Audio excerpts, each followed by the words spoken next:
रिया हर शाम की तरह आज भी ऑफिस से निकलकर उसी पुरानी गली से गुजर रही थी। सड़क के दोनों तरफ पुराने पीपल के पेड़ थे जिनकी पत्तियां हल्की हवा में सरसराती थीं। सूरज ढल रहा था और आसमान नारंगी गुलाबी रंग का हो चला था। वो हमेशा सोचती थी कि ये शामें कितनी खूबसूरत क्यों लगती हैं, जैसे कोई अनकही बात कहने वाली हो। आज थोड़ा अलग था। कॉफी शॉप के बाहर वो खड़ा था, आरव, वही लड़का जिससे पिछले 3 महीने से वो हर हफ्ते 2-4 बार संयोग से टकरा जाती थी। पहले तो वो सच में संयोग लगता था, फिर धीरे धीरे रिया को शक होने लगा कि शायद ये संयोग नहीं, इरादतन है। लेकिन वो कभी कुछ कह नहीं पाती, बस मुस्कुरा देती और हाय कहकर निकल जाती। आज आरव ने हाथ हिलाया। रिया रुक गई, दिल की धड़कनें थोड़ी तेज हो गई। आज जल्दी निकल आई? आरव ने पूछा। उसकी आवाज में हल्की सी नरमी थी। हाँ, मीटिंग कैंसिल हो गई। रिया ने बालों को कान के पीछे किया, एक आदत जो वो नर्वस होने पर करती थी। चलो आज कॉफी साथ पी ले, वैसे भी इतनी शामें अकेले गुजार ली, आरव ने हल्के से मुस्कुराते हुए कहा। रिया का मन हुआ कि कह दे हाँ चलो, लेकिन जुबान पर बस इतना आया, ठीक है। बस थोड़ी देर। दोनों अंदर गए, कॉफी शॉप की खिड़की के पास वाली टेबल पर बैठे। बाहर बारिश की हल्की हल्की बूंदें गिरने लगी थीं। शीशे पर बूंदें सरक रही थीं जैसे कोई धीमा गाना बजा रहा हो। आरव ने कॉफी का कप हाथ में लिया और बोला, तुम्हें पता है, मैं पहली बार तुम्हें देखा था तब तुम सफेद कुर्ते में थी और हाथ में किताब थी। मैंने सोचा था ये लड़की किताब पढ़ते हुए भी इतनी खूबसूरत कैसे लग रही है। रिया शर्मा गई, कपड़े से खेलते हुए बोली, तुम भी तो रोज उसी टाइम उधर से गुजरते थे। मैंने सोचा शायद तुम्हारा ऑफिस भी उसी तरफ है। नहीं, आरव ने हल्के से हंसते हुए कहा, मेरा ऑफिस तो दूसरी साइड है, मैं बस तुम्हें देखने आता था। रिया की सांस रुक सी गई। उसने ऊपर देखा। आरव की आंखों में कुछ ऐसा था जो कह रहा था आज कुछ होने वाला है, कुछ खास, कुछ जो महीनों से अधूरा पड़ा था वो आज पूरा हो जाएगा। बारिश तेज हो गई, बिजली चमकी, कॉफी शॉप की लाइट्स थोड़ी देर के लिए मध्यम पड़ गई। दोनों के बीच सन्नाटा छा गया, सिर्फ बारिश की आवाज और दिल की धड़कनें। आरव ने धीरे से अपना हाथ टेबल पर रखा, रिया के हाथ के पास, इतना पास कि बस एक उंगली की दूरी थी। रिया ने देखा, उसका मन चीख रहा था, हाथ बढ़ा दो, छू लो, लेकिन वो हिम्मत नहीं जुटा पा रही थी। रिया, आरव की आवाज कांप रही थी। मैं बहुत दिन से कहना चाह रहा था कि रिया का दिल जोर जोर से धड़क रहा था। वो जानती थी कि अगला वाक्य क्या होगा।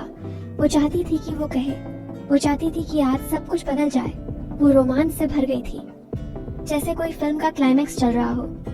आरव ने गहरी सांस ली, आंखें बंद की, फिर खोली कि मुझे तुम्हारी हंसी बहुत पसंद है।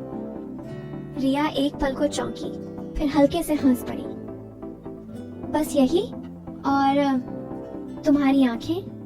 आरव ने आगे बढ़कर कहा, जब तुम मुस्कुराती हो तो वो चमकती हैं, जैसे आसमान में तारे हों। रिया का चेहरा लाल हो गया। वो नीचे देखकर बोली, तुम भी बहुत अच्छे हो। बारिश और तेज हो गई, बाहर अंधेरा घना हो चला था। कॉफी खत्म हो चुकी थी। दोनों अभी भी बैठे थे, कोई जल्दी नहीं थी, जैसे समय रुक गया हो। आरव ने फिर हाथ बढ़ाया, इस बार थोड़ा और पास। रिया ने भी अपना हाथ हल्का सा सरकाया। उंगलियां अब छू रही थी, बस हल्के से, जैसे कोई बिजली का झटका लगा हो। दोनों की सांसें तेज हो गई। रिया ने सोचा, अब होगा, अब वो कुछ कहेगा, अब वो हाथ पकड़ेगा, अब वो। आरव ने धीरे से कहा, रिया, क्या मैं तुम्हें कुछ बता सकता हूँ? रिया ने हाँ में सिर हिलाया, आंखें बंद कर ली। दिल कह रहा था, बस कह दो, जो कहना है कह दो। आरव ने मुस्कुराकर कहा, मुझे लगता है तुम्हें मेरे साथ शाम में गुजारना अच्छा लगता है। रिया ने आंखें खोली, थोड़ा निराश, थोड़ा खुश। हाँ, बहुत अच्छा लगता है। तो फिर? आरव रुका, फिर बोला, अगली बार हम कहीं बाहर चलें, जैसे कोई पार्क या नदी किनारे। रिया ने मुस्कुराकर कहा, हाँ चलेंगे। दोनों उठे। बाहर बारिश थम चुकी थी, हवा में ठंडक थी, गीली सड़क चमक रही थी। आरव ने अपना जैकेट उतारकर रिया के सिर पर रख दिया। भीगना नहीं। रिया ने जैकेट पकड़ा, उसमें आरव की खुशबू थी। वो मन ही मन मुस्कुराई। दोनों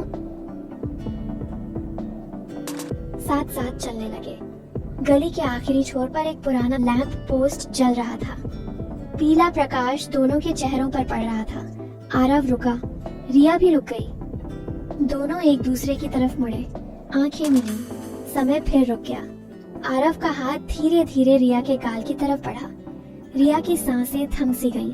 वो जानती थी कि अब कुछ होगा, अब वो। लेकिन ठीक उसी पल आरव का फोन बज उठा। उसने जेब से निकाला। स्क्रीन पर माँ का नाम। हेलो माँ।